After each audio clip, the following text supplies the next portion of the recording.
Okay, so I lost my train of thought, but one of the art of I'm gonna tell you how I teach people to align with the moon's rhythm. But on at first it's artificial, right? You're doing, you're making an effort to figure out how to align with this rhythm, and you're doing certain activities that help get you in synchronicity with the moon. But in time, I think you'll realize, if you continue to do this practice, that we're already hardwired to the moon's rhythm, right? Because the moon has such a powerful magnetic effect on the earth that our aura is already so heavily influenced by the moon's rotation around the earth and how it affects the tides. And we're, 90 something percent water, and the moon moves the water, right? So we're already hardwired to the moon.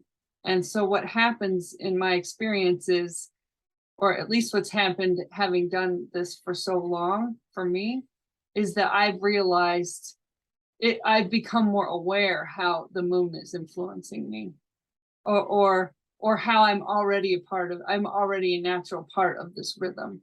And that if I follow it and honor it and listen to it from more of a yin place, from more of a receptive place, that I feel a lot better. Because right, we're already, I was going to talk about it tonight. We're in the last quarter part of the moon. The moon is getting smaller right now, and it'll be new next week.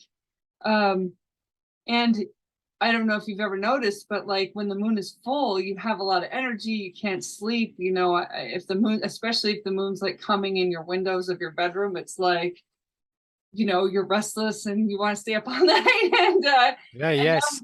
and then when the moon is new, in contrast, so right now, like I've noticed, oh my gosh, after a couple days of full moon, now I'm like exhausted. I'm feeling like I kind of catch up on my sleep a little bit. So That's why we did, if I'm not wrong, the 3-night ayahuasca with the full moon. with the full moon, exactly. So I think that makes sense. And honestly, with Iowa, I mean, I think you would have different results maybe with the new moon, but for um, people's illumination, I would have timed it with the full moon as well. I mean, for the optimal learning and illumination of the ceremony, and for people to have enough energy. Because I mean, what I've heard, the accounts I've heard, it's, you learn a lot, and it's it's really intense and tiring. So you want to have a lot of energy, right? Oh, So yes. yeah.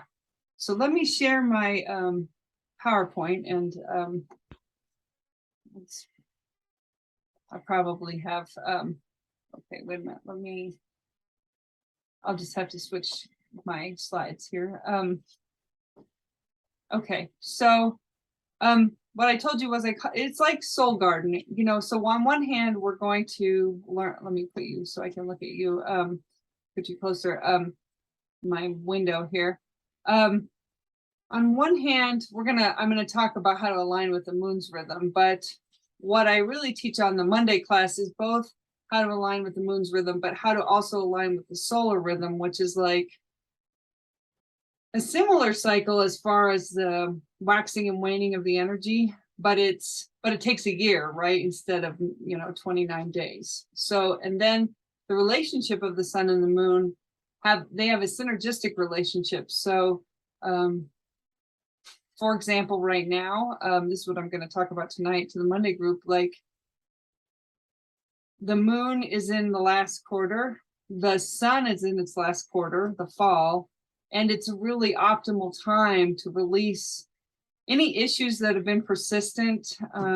Like, okay, for me, the shame, working with that shame issue about asking for money, that had been very persistent wound that I had dealt with most of this year until I came to you for the hypnosis. And so, it's time for me to release that and move forward. So, and in terms of the solar year and the lunar month, it's also time for me to release that and let it end. Or I can time my intention of releasing it with the sun and the moon, so that I'm more likely, hopefully, to go into next year without carrying that with me anymore. Mhm. Okay, so I'll show you. So in 2001, I had gone to a mediumship. I've been studying energy healing since about 1993. And in 2001, I went to a mediumship workshop, and we did a lot of cool stuff. We went to past lives, and we met our spirit guides, and we did a lot of stuff. But after this workshop, and we did some practice of like being a medium, moving up and down our nervous system or spinal column. Anyway, after this workshop, I had this, I guess, a vision of this is a nicer diagram that my partner Scott did, but my husband Scott. But I had this vision of the way a synergistic relationship between the sun and the moon, that there's, right, they're kind of in this dynamic movement together. And on one hand, this bigger curve, this is the solar year. So this over here is the winter solstice. Okay, this is for the Northern Hemisphere. And this is the top of this big curve is the summer solstice, and then winter solstice over here. So if you could see this is a calendar, this is December, and then this is each of these columns are the months of the year. And then the little wave is the moon's cycle for this particular year. This was like 2019. It changes every year. You know, the moon cycle interacts with the sun on a 19-year cycle. So it's kind of similar. Actually, this one is kind of similar to the way the curve looks this year. But there's these littler, shorter cycles, right? These 29-day cycles that we experience, you know, almost 13 of them throughout the year. And they're both, you know, and the middle line here is kind of like, if you will, the horizon line, or here when this big line crosses that's the spring equinox, and then it crosses again, that's the autumnal equinox. And when the moon crosses that middle line, that's when it's the first and last quarter. So like here, the moon is going from new, and then it crosses this line, it's the first quarter, and then it's full, and then first quarter. So sorry, should I repeat that again? When it crosses here, this is the spring equinox. And then here is the autumnal equinox. And then similarly with the moon, when it's dark, it's at the bottom when you can't see the moon, the new moon, first quarter, full moon, last quarter, new moon. So it kind of has a similar rhythm of the sun. And the moon, I mean, in some ways, the moon rhythm is more obvious because we can watch them. We see the moon every day, and it's easy to observe it, you know, in the 29-day cycle and then watch it again. I think the sun's rhythm, well, I personally think, although we see it through the seasons, the sun's rhythm is a little more subtle, in my opinion, because it takes a little longer because it takes a year to observe it. So although we really feel the sun's rhythm through the seasons, you know, well, I don't know in Florida if it's as obvious, but you know, it still gets cooler, you know, changes happen, plants are different, and you definitely see it with the seasonal cycle. Oh, yes. Yeah. So at the same time, around the same time, for some reason, a friend of mine told me of a practice called seeding the moon. Maybe I was talking to her about the moon, I don't know, but she taught me a practice called seeding the moon, which is during the new moon, you basically write a list of your wishes, and then kind of give it over to the universe, and it you know, wait until they come true. So I think I practiced the seeding the moon for a brief period of time. I don't remember how much success I had with it, but I started to wonder why you didn't, if you were going to seed the moon with your dreams or your wishes, why you didn't cultivate with the moon, just like if you have a garden and you plant, there's biodynamic gardening where you plant with the moon and you plant when the moon's like in a water sign, and then on certain days of the month you harvest, and certain days of the month you fertilize, and certain days of the month you weed or prune, right? There's certain optimal times in the moon cycle to do all those different things.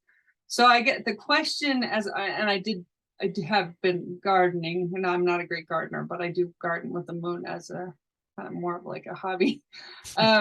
Yeah. I started to ask myself, well, why wouldn't you align your actions with the moon cycle to make your dreams come true? Like, why just give them, why just seed the moon and then not do anything? What about pruning, and what about fertilizing, and what about watering? So from there, I started to, I guess, develop a practice of aligning with the moon's rhythm, where you see the moon, but you also take actions at a certain time, and you observe what's happening in your dreams at a certain time, and you do the releasing or the pruning or the clearing at a certain time. And this last paragraph says, at first I started this, 21 years ago. I was really looking for a manifestation practice. But I think I have had a lot of success manifesting with this moon work. However, what I have really found over the last few years of teaching, it's really a spiritual growth practice, because in order to manifest what we want, we have to change our energy to receive it.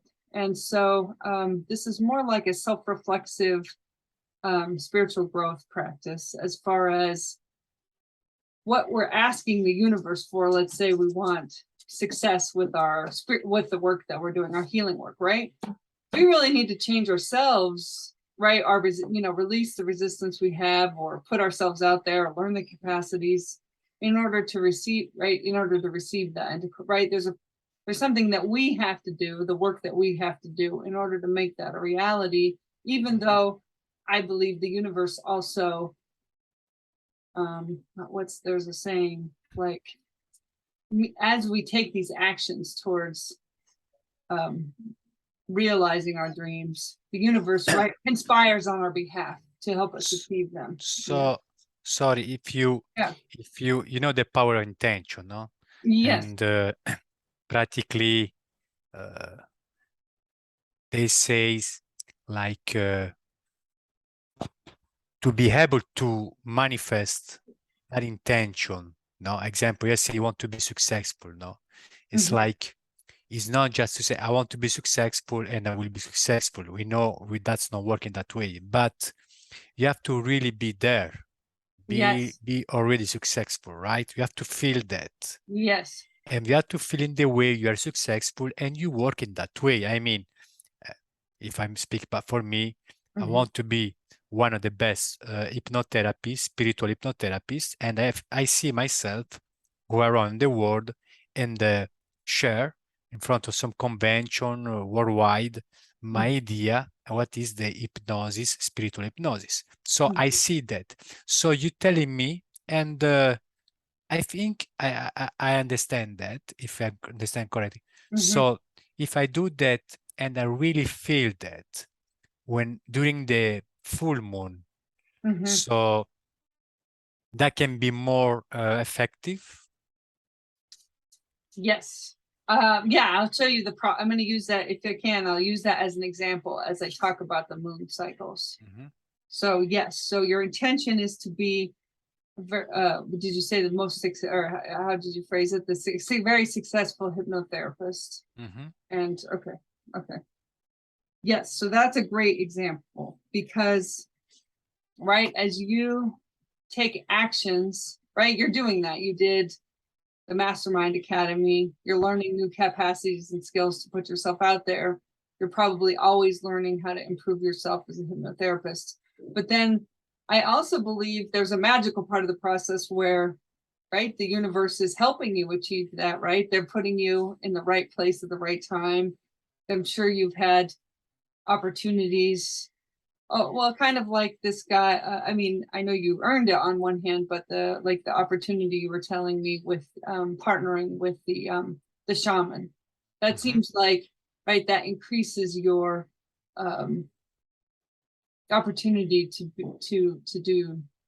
put yourself out there in this way and to do this Absolutely. that you're saying. So so I do think Well, there's two things. We kind of show, I think we show the universe that we're ready to receive that. And that's so right. That's part of preparing our own energy, is that we're like, okay, I'm ready to be a I like successful therapist, and I, I'm going re- to act like that. I really like that. I really like that. Actually, and you know, the shaman, the guy asked me to prove myself with him face to face. Mhm, That's really something very, very big for mhm. me, no? Yeah, that's big. I think so. Yeah. So, Yeah. I mean, to me, that's an example where you've been taking the actions to show that you want that kind of opportunity. Yeah, I Yeah. That understand. you've Mhm. invited that in. Yeah. Yeah, yeah, Um, yeah.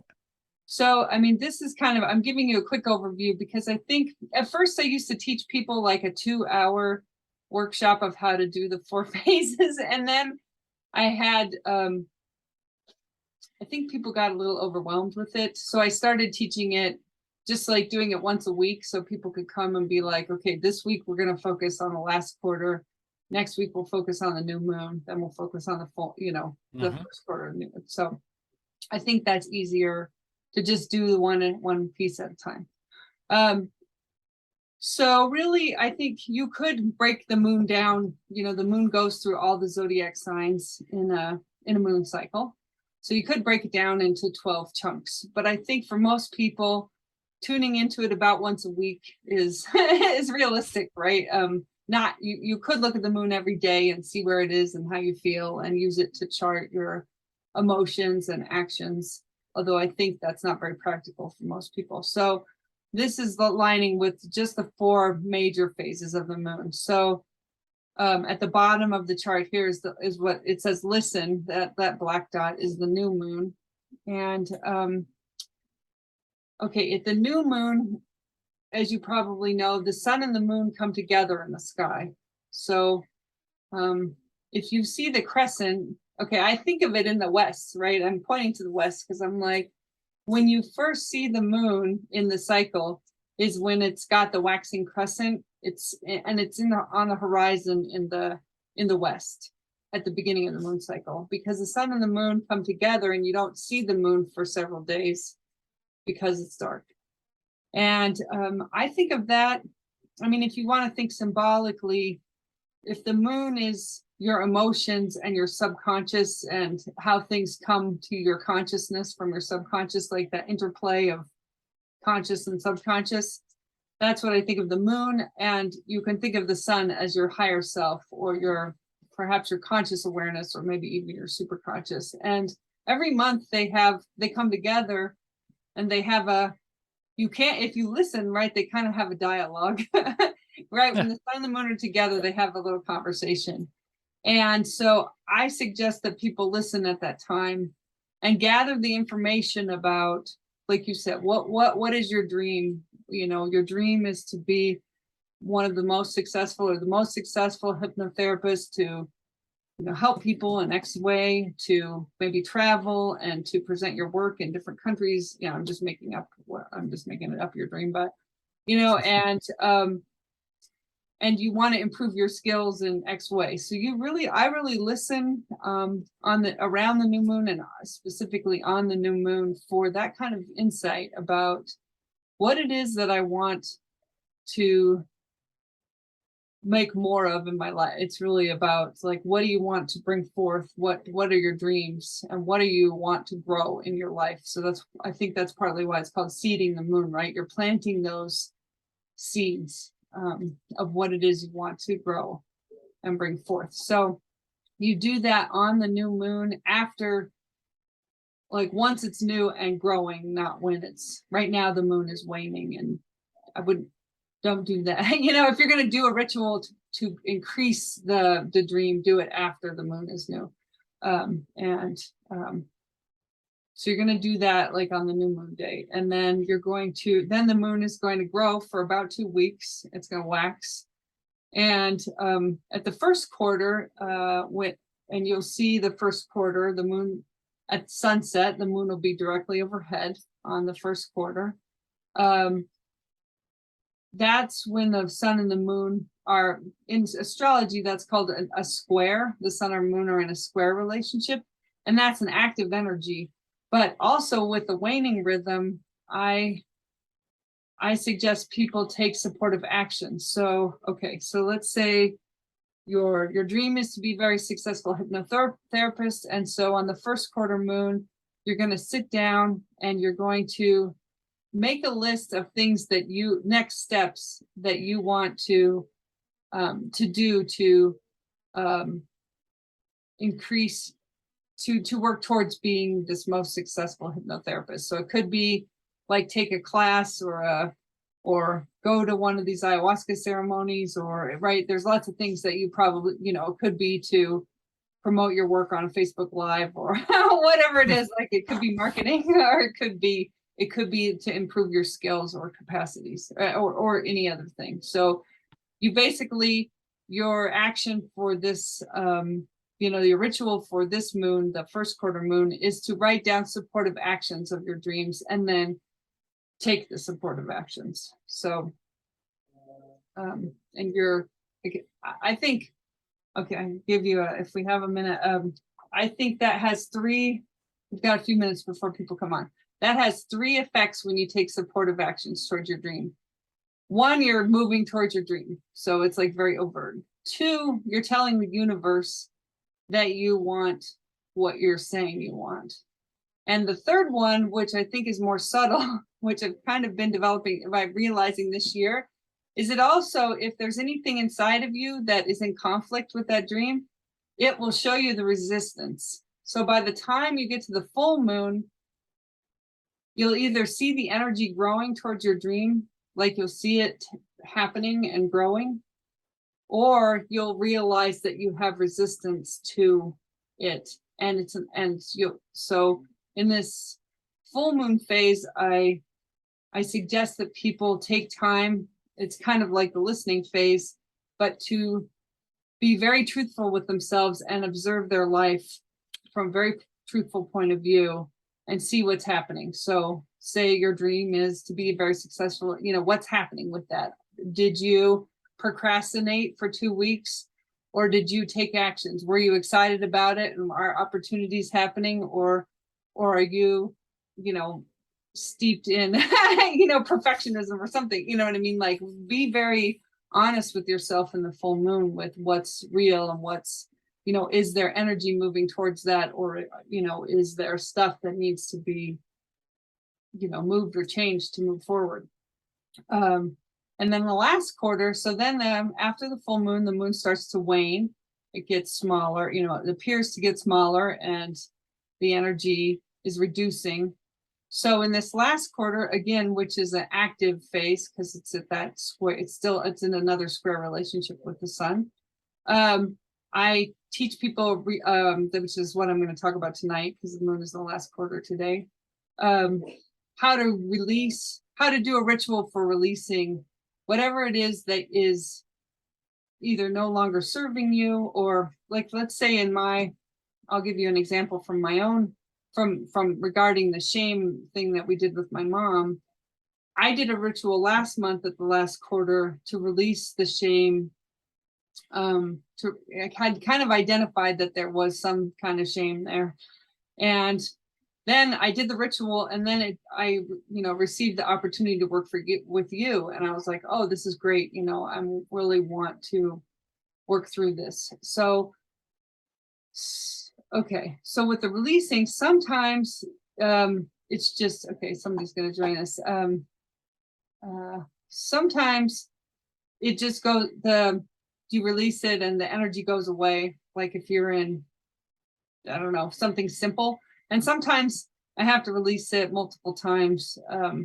And, this shame one, like I said, this was one that I had been persistently dealing with like all year. So I was like, yes, I need I need outside help to address this. But I kept setting the intention to release it. And I had seen the change, and I had seen the changes in my behavior, because when you keep, releasing it and setting the, I wonder why that didn't work. So if you keep releasing it and setting the intention to release it, eventually it goes away. So sometimes the stuff goes away immediately, and sometimes it doesn't. So you're really setting your intention to release and releasing it at the last quarter, which I'll talk more about tonight. But let me show you one more thing. Okay. Oh, I'm surprised. This is somebody I didn't expect. And then, okay, so this is just a vision. This is just a picture of a moon wheel, which if you want to come next week, I'll talk about the new moon wheel next week. Absolutely, yes. Yeah. Okay, cool. All right, great. And so this is just a picture of the new moon wheel. This is the one where you seed your dreams. And then this is the cycle of the soul. So another part of this process is aligning with the solar rhythm. Hi, Angie and Gary. We have a new person, Mark, with us, if you can hear me. And I'm just giving him a basic overview before we get started. Okay, cool. Yeah. Yeah. And so this is the cycle of the soul. This is more about the solar rhythm. And I would say there's the 4 major seasons, winter to spring, spring to summer, summer to fall, and fall to winter. And they have certain, characteristics. But then I'd say there's these, I would call them micro seasons, like these 6-week phases where the energy is, this is all winter, but these two are slightly different facets of winter. And in agricultural traditions, like the Celtic tradition, they celebrated the prosperity of the growth cycle, and they observed the 4 seasons, but also 8 solar holidays. So those happen every 6 weeks. So like winter solstice, and then there's a holiday that happens at the beginning of February. That's in bulk, the spring equinox, and then Beltane or May Day, summer solstice, Lunased, which happens at the beginning of Leo or beginning of August, autumnal equinox, which we just had a few weeks ago around September 22nd, and then Samhain, which is around Halloween, the beginning of November, and then winter solstice. So as we go through the solar year, I'll give you more. So right now we're at this harvest, we're in this harvest period, finishing. It's great to see you, Gary, by the way. Beautiful. I really love it. Thank you. And okay, and then something I will talk about tonight, I put it in because we don't talk about this all the time, but one more aspect that the sun and the moon make in their synergistic relationship is, we have eclipse times. And so next week we have an eclipse, a solar eclipse on Tuesday. And then in 3 weeks from now, we have a lunar eclipse. So usually twice a year. I think in 2019 or 20, we had 3 sets of eclipses because they were at the beginning. It was like Wow. December, January, and there was one in the middle and another one in December, January. So there were 3 of that one year, but mostly 2 sets of eclipses. And usually there's only 2. There's 2. Sometimes there's 3 where you'll have like 2 lunar eclipses and a solar eclipse, or 2 solar eclipses and a lunar eclipse. So they happen in sets of 2 or 3 generally. Wow. Yeah. And so that is again where the sun and the moon, similar to the new moon, the sun and moon line up in the sky, except they're much closer by degrees than they are like on a regular new moon month.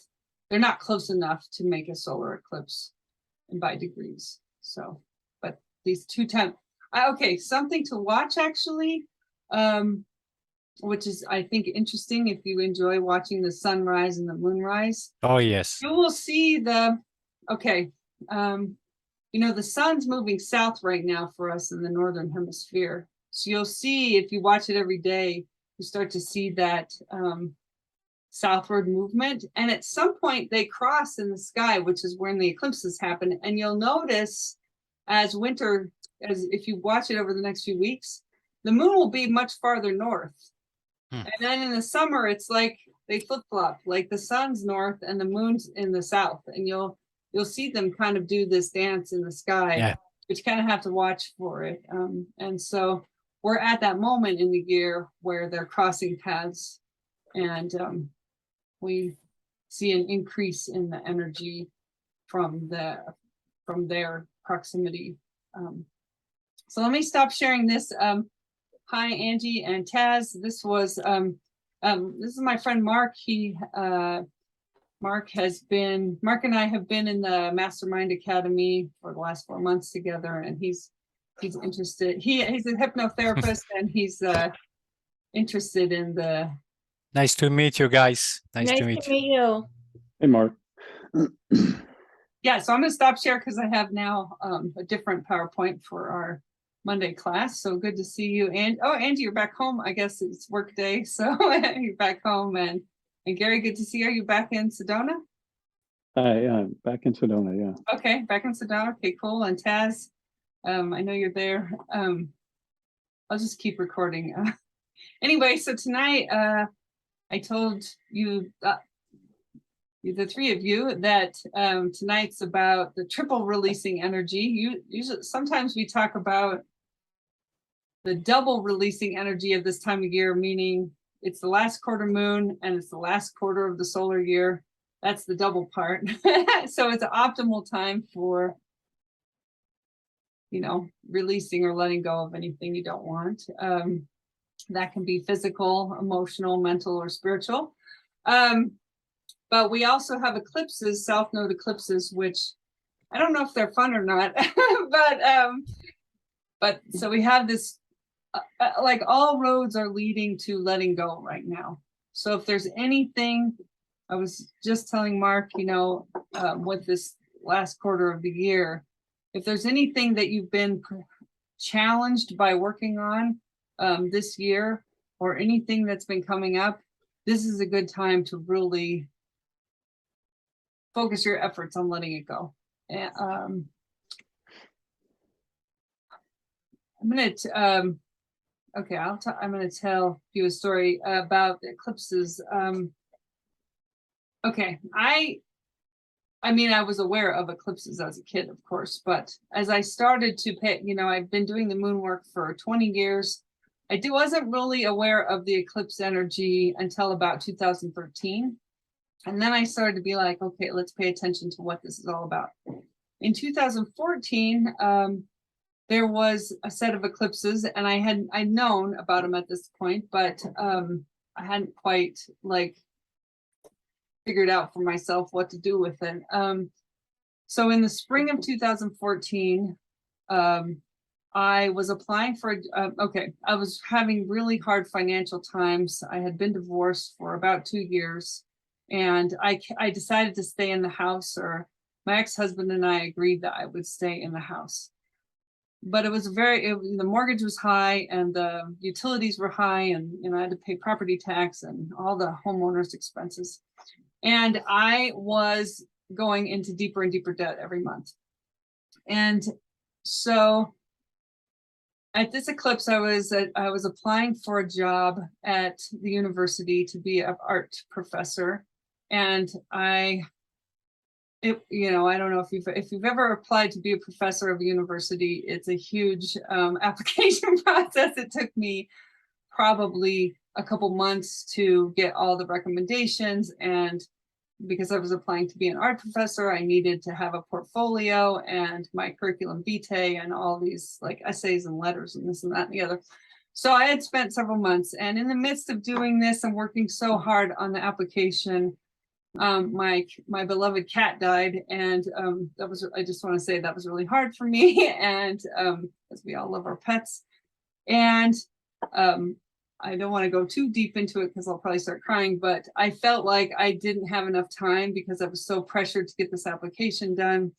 I didn't have enough time to spend with the cat in his last moments. So that was hard. And then in this eclipse period, my ex-husband quit his job so he wouldn't have to pay me. Part of it, well, the result was, whether it was intentional to me or not, I don't know, but he quit his job and he stopped paying child support. And I turned in my application for the job, and like a week or two later, they took the job down because they didn't have the funding for it. So I was just like devastated. Of course, I'd spent all this time and energy thinking that this was the solution to my problems, and I was like more broke, and it just did not go the way I wanted to go. Anyway, I ended up deciding to leave at that time, because of this intensity and all these things that happened at this time period. I decided I needed to move out of the house. And what was I guess on a deeper level, what was there was I was holding on to the house because I associated it with my sense of security, and I was really afraid to let the house go because I wasn't sure what was going to happen to me as a result of leaving the house. So it was a pretty big emotional, I would say it was a very traumatic shift to have to like come to that revelation. Although now, in hindsight, things have worked out, and it was a really good decision for me to get out of the house because I couldn't afford to live there. So I took action to get out of the house. I moved in with a friend. I did get a job. I think that's when I started working with you at Mountain School. Angie, was that year. I worked at Mountain School for a while, and then I got a good full-time job at Basis. I got a good job. So as a result of this eclipse period, I moved out of the house. I got cheaper rent. I subsequently got a better job. I ended up filing for bankruptcy because I had such bad credit card debt I couldn't get out of it and move forward with my life. Anyway, so I just wanted to kind of set you up. And that was the first year that I really remember being like, oh, I need to pay attention to what's going on in these eclipses and really learn from, pay attention and learn what needs to be let go of so that my life can get easier. And so that was a painful period of my life. I did end up letting go. I mean, it was a South Node eclipse. I did end up letting go of this attachment to the house, which was dragging me down. And I had to make some major changes in my life to fix my financial situation and get myself back on my feet. So, I kind of want to give you the context. Eclipses can be challenging. Oh, wait a minute. I want to share this, but I want to give you the other one. I have another PowerPoint that I created for you guys. Okay, so we're in this time of South Node eclipses. It's going to be, we've got about 5 more weeks. We're a week in. We got about 5 more weeks. I don't want to scare you with that story. I just want you to know that eclipses, as you probably know, because I've talked about them in the last couple of years, Angie and Tess, tend to be more intense time periods with, I believe the goal is to help you get back on your, if you're feeling way off your path, to get you back on the path. And if you are already feeling good about being on your path, to help you get in greater clarity and alignment with the path. So this, okay, I'll go in the order of my, my slides. So I'll talk about the eclipses again at the end here. Okay, so right now, today, the moon went into the last quarter. It was at 10:14 a.m. this morning, or 11 for you, Taz, and 1 for you, Mark. And so the moon is, this is where we're talking about the moon is waning. And I talked to Mark about this already. Gary, you probably remember this too. This is the last quarter where we do the releasing rituals. So, and you might notice the energy, especially with these shorter, I'm really feeling the energy shift with the days being shorter and the nights longer and it getting colder. I want to go hibernate and sleep longer and go to bed at 7:30 or 8 o'clock. So you may feel the energy shifting right now. And oh, just as a point, if you get up in the morning and you look overhead, if the sky is clear, you'll see the last quarter moon above head. So that's kind of how I track it over the month. So again, so that's the first one of the triple releasing energy. The first one, the moon is telling us to let go right now. Second one is we're in the last quarter. We're almost in the middle of the last quarter of the solar year, right? We've gotten here. We're almost at Halloween and the celebration of the midpoint of Scorpio. We've got a couple weeks there, but we're really, the energy of the solar cycle is wrapping up. And like I said a minute ago, the days are getting shorter and colder. I noticed yesterday there was like this autumn wind came through the property and all the leaves started to fall.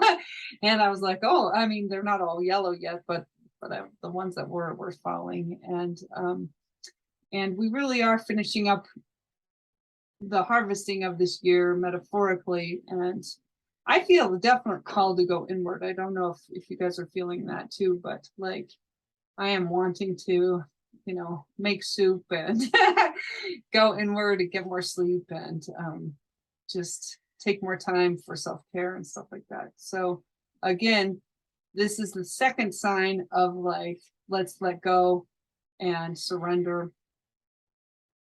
And then the third one that's most obvious, and there's other ones astrologically right now, is the South Node eclipses. So before I tell you about the South Node, let me tell you the North Node. The North Node tells you where the spiritual growth opportunity is. So in your personal charts, your North Node, everybody has a North Node, and they're in one of the 12 zodiac signs. And your North Node tells you where your soul growth is for this lifetime. So there's always a North Node somewhere, and the South Node is the opposite pole of the North Node. They're determined by, like I was telling you at the beginning, when the sun and the moon cross in the sky over the course of the year, that's how the nodes are determined, where this crossing point in the sky is. So the eclipses and the nodes are related in the sense that when the sun and the moon cross the nodes, that's when the eclipses happen. So the nodes and eclipses are connected concepts. Usually once a year, there's a North Node set of eclipses that we experience in the spring. There was some eclipses at the end of April and the beginning of May. And now we're at the other ones, the South Node eclipses in Scorpio. So the North Node is in Taurus right now, and the South Node is in Scorpio. I would say the growth opportunity on Earth right now is, I meant to add beauty, but there's a new beginning energy with Taurus, and it's asking us to move towards more peace in our lives, more stability, I would say more beauty, creating more beauty in our lives, and also focusing on what we really value. Those are Taurus concepts, like what we value and our self-worth. Those are all Taurian concepts. And even having money and manifesting money and prosperity is a Taurus concept too. So we want to move towards prosperity and stability. And I read multiple different books about this North Node in Taurus as I've been thinking about this set of South Nodes eclipses. And a reoccurring theme is seeing the spiritual in matter, or seeing the divine in matter, like recognizing how physical things are also divine. And so seeing where the spiritual nourishment is in matter. So like if that is a glass of wine for you, or a bath, or a beautiful garden, or a painting, that's the kind of thing I'm talking about here with the Taurus. Taurus likes luxury and beauty and appreciates the like they say, that divinity in the material objects. But there's a process. I would say this nodal thing is about figuring out what those real values are. These nodes are really asking us, what is it that we really value? And being, there's a certain, I don't know what the word is, need for authenticity with the Taurus nodes, to let go. I mean, if you don't mind the colloquialism, let go of the bullshit. The South Node in Scorpio is asking us to let go of the crap that is keeping us from living our true values. So, I think that can take, Scorpio gets a bad rap, and I don't want to perpetuate that. All the signs have great qualities and then and their shadow sides. Taurus and Scorpios can both be stubborn, for example, on the shadow side. But there's also beautiful qualities too. Scorpios are incredibly insightful and can see the difference between, can be very perceptive in seeing what's beyond the surface of things. And so this South Node eclipse that we're going to go through with the new moon solar eclipse next week and then the lunar one, it's really asking us to let go of the old behaviors, old stories. These could be things like if you misuse power, if you manipulate people and you are aware of it, to let that go. It could be, I would say, in my own life, that's had a lot, my Scorpio, because I have this Scorpio new moon in my 8th house, which is about relatives and inheritance and taxes and deaths and stuff like that. My aunt died, and so there's stuff that's needing to be released regarding my dad's family. So that could be it. It could be old family relationships and patterns, and it could be childhood trauma or things that you learned that no longer serve you as a child. And it could be past life stuff. It could be behaviors and residue from past lives that's asking to be let go, so that you can focus really on living a life of your own defining of what you value, right? What you value is very much defined by you, and living a life that's in alignment with those values. So we're being asked with these eclipses to let go of whatever we can that is in alignment with those values that we have for ourselves. And then also it is wanting this North Node, because they're in opposition, and the sun on the new moon, the sun and the moon meet in opposition to the North Node. So I'm hoping that means that we're going to be working, I think we're going to be working with the dualistic energy on this solar eclipse.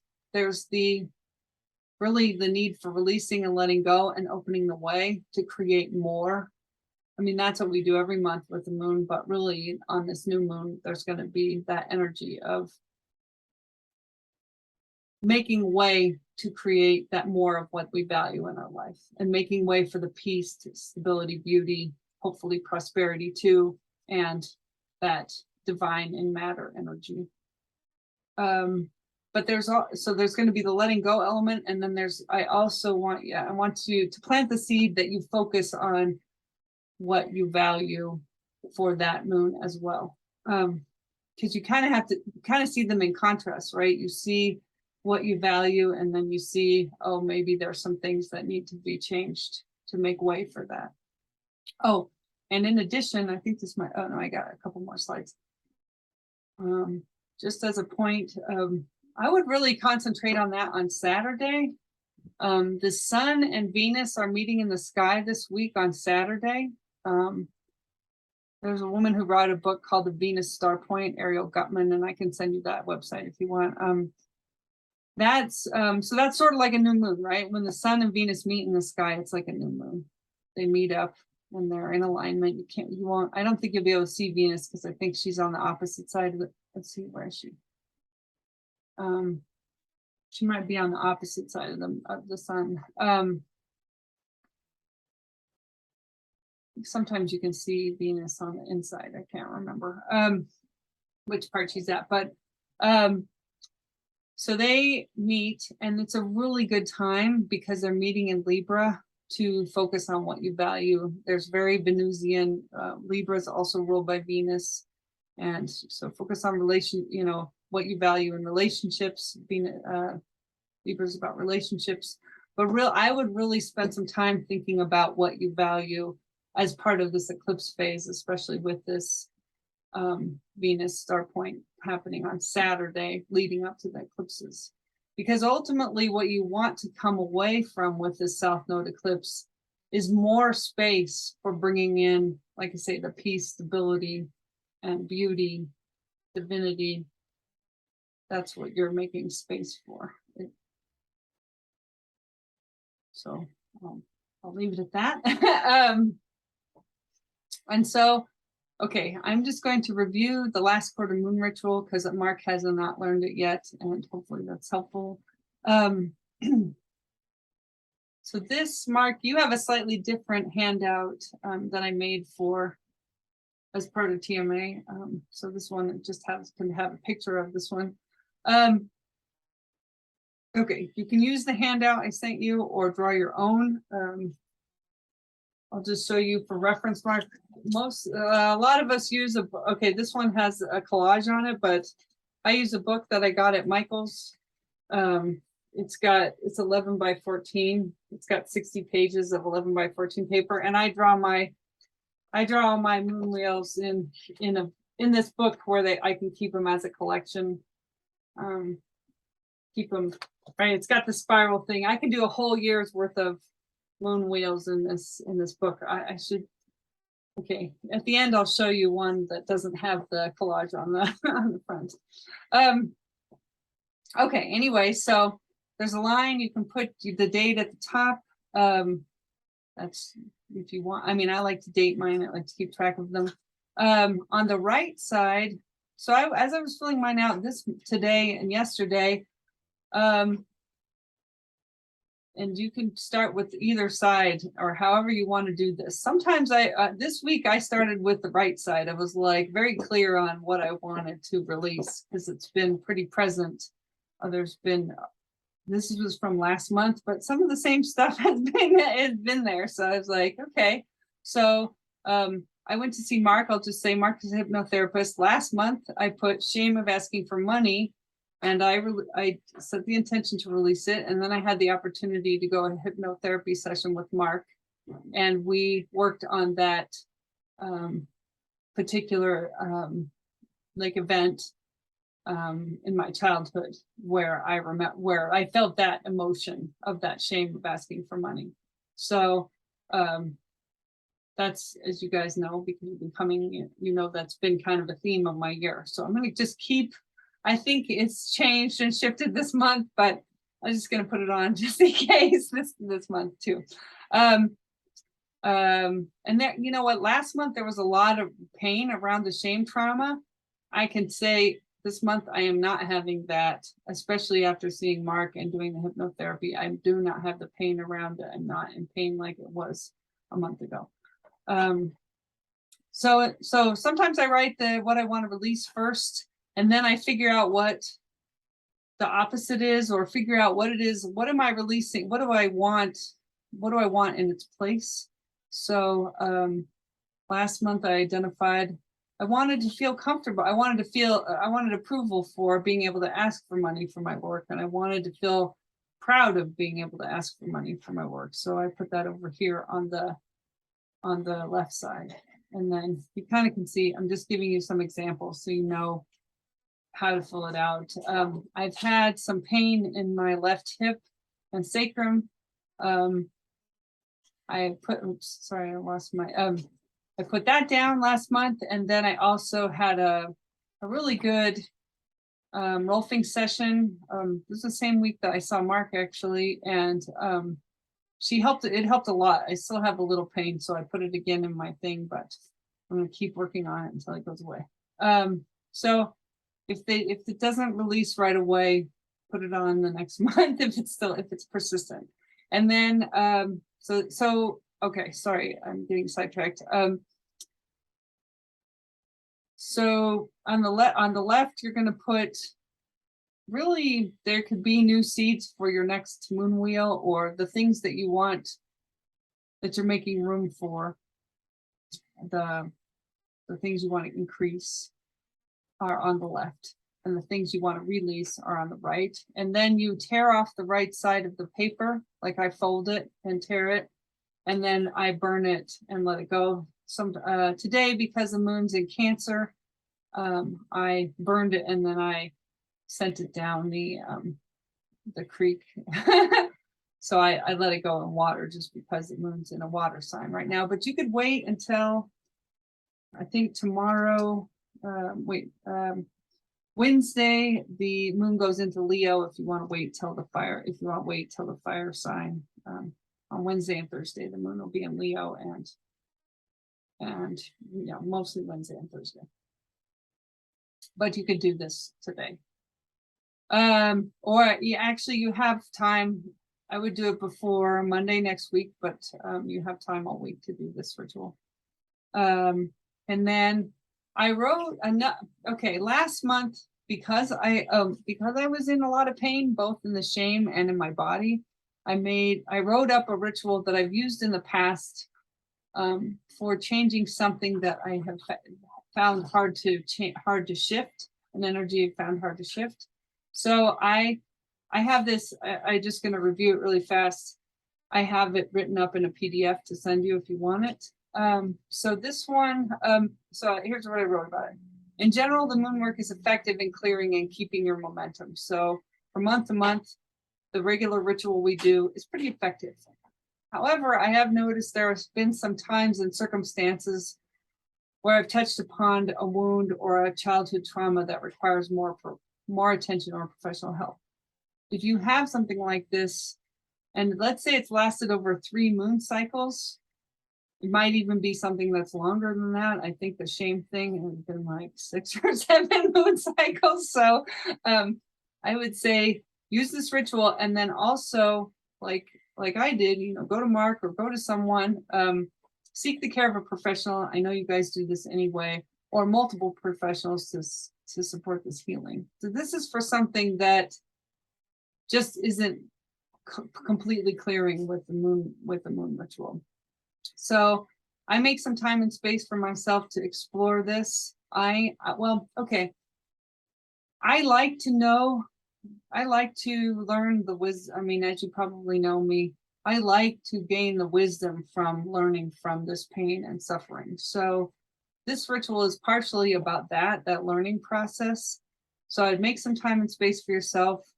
I forgot that on this one. I added something to the PDF, which was make time and space for yourself, but then also go gather some energy. So take a walk or do yoga, something physical that's going to fill you with more energy, because it's easier to work with emotional challenges when you are more energized. You want to increase your well of energy to do emotional work. Light a candle, and then I ask out loud for my guides to help me.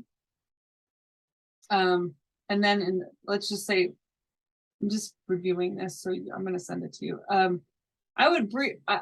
think even in my experience, often if I have a physical pain or even an emotional pain, usually it lives somewhere in my body.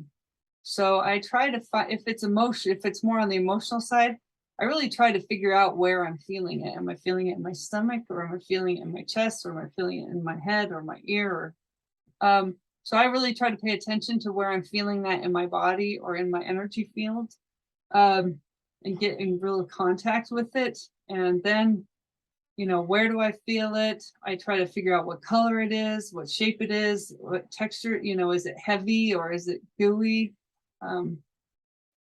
I did something a couple of years ago, which was like, it had to do with guilt, and it was all like sticky and gooey. You know, does it have a smell? Does it sound like something? So I kind of go through and ask myself all these questions and get a real sense of what does it feel like, and what it, you know, what is it like. I say, I sometimes I take those notes, and I also draw it. If I have some like drawings of like just a blank body, and I can draw, I'll just draw it, or I'll sketch myself. I'll sketch a really quick sketch of myself, and I'll color it in with a colored pencil or whatever. So I really want to get into the nitty gritty of it. Okay, and then if you feel like you need the help of someone else, like ask for guidance on what's going to be the most helpful. Is it, in my case, I felt like going to see Mark for hypnotherapy was the most helpful, and also going to the Rolfing session so that I could have some physical therapy help with my body. I thought those two things would be a good combination. And then after I've really identified it, I imagine, or I stay connected with that area, and I fill it with light, and to the point where like I just keep imagining it until it transforms into, until I take that energy, whatever it is, and turn it into just gold light or pure light. And so that I am hopefully in my mind that I'm transmuting it into its opposite with the light energy. And then I keep, like I say, I touch the spot, I listen to it, I write its story if it has a story to tell me. I listen for ideas. Again, this is kind of about the listening and like what, you know, what do I need? Do I need counseling or coaching or physical therapy or some ketamine therapy or ayahuasca therapy or ayahuasca ceremony? So use your intuition, because you'll probably know what works for you and what's right for you. And then the last part I said, you know, really with this ritual, you're initiating healing process. It might not go away immediately. It might take some time to resolve it, but you're initiating a healing. You're making a choice to initiate the healing and open to the growth and the learning that's available in it. So I have, like say, I have this as a PDF to send you if you want it. But I felt like this was important for this particular time period, because at least I don't know any of your stories right now, but I just know what I'm going through. And there's just a lot of opportunity to let go of the old stuff that we've been maybe dealing with. Maybe we've been working with these particular issues for years. I mean, I think my own, you know, I told you that story of my money issues with my husband. That was like in 2014. So I still have challenges with my money issues, you know, so that's not a new story for me. Okay. So, all right, let me stop sharing and stop the recording.